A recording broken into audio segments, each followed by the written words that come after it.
എല്ലാവർക്കും നമസ്കാരം. കഴിഞ്ഞ ദിവസങ്ങളിൽ പത്രങ്ങളിലൊക്കെ വന്ന വാർത്തയായിരുന്നു ഗുരുവായൂരിൽ ഗുണമേന്മയുള്ള അവിൽ സമർപ്പിക്കണമെന്ന് ദേവസ്വം ആവശ്യപ്പെട്ടായിട്ട്. ഗുരുവായൂർ ക്ഷേത്രത്തിൽ വഴിപാട് സമർപ്പണമായി പഴകിയതും ഉപയോഗശൂന്യവുമായ അവിൽ സമർപ്പിക്കരുതെന്ന് ദേവസ്വം. ഗുണമേന്മ കുറഞ്ഞ പഴകിയ അവിൽ സമർപ്പിക്കുന്ന സാഹചര്യത്തിലാണ് നിർദ്ദേശം.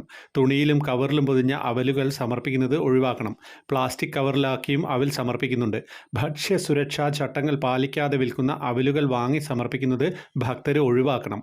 ഉപയോഗശൂന്യമായ കിൻഡൽ കണക്കിന് അവിൽ നിർമ്മാർജ്ജനം ചെയ്യുന്നത് അധിക ബാധ്യതയാണെന്നും ദേവസ്വം പറയുന്നു. ഭക്തരുടെ അഭ്യർത്ഥന പ്രകാരം ഗുണമേന്മയുള്ള അവിൽ സമർപ്പിക്കുന്നതിന് ലഭ്യമാക്കാൻ നടപടി സ്വീകരിക്കുമെന്ന് Devaswom chairman doctor VK. Vijayan പറഞ്ഞിട്ടുണ്ട്. അപ്പോൾ സംഭവം എന്താണെന്ന് വെച്ച് കഴിഞ്ഞാൽ അവിൽ ഭക്തർ ഗുരുവായൂർ കൊണ്ടുവരിക എന്ന് പറയുന്നത് ഏറ്റവും മഹത്തായിട്ടുള്ളൊരു കാര്യമായിട്ടാണ് പറയുന്നത്. അപ്പോൾ അങ്ങനെ ഭക്തർ കൊണ്ടുവരുന്ന അവിലുണ്ടാവാം. പിന്നെ ഗുരുവായൂരല്ലേ, പഴയ അവിൽ ഗുരുവായൂർ അങ്ങോട്ട് കൊടുത്തേക്കാം, അത് അവിടുന്ന് അങ്ങോട്ട് ചിലവാകുമെന്ന് വിചാരിക്കുന്ന കുറേ ആളുകളുണ്ടാവാം. എന്തായാലും നമ്മൾ ഭഗവാനെ പറ്റിക്കരുതല്ലോ, എല്ലാം മൂപ്പര് കാണുന്നുണ്ടെന്നുള്ളത് എല്ലാവർക്കും അറിയാം. ഇതൊരു ചെറിയ വാർത്തയല്ല, ഇതൊരു വലിയ വാർത്ത തന്നെയാണ്.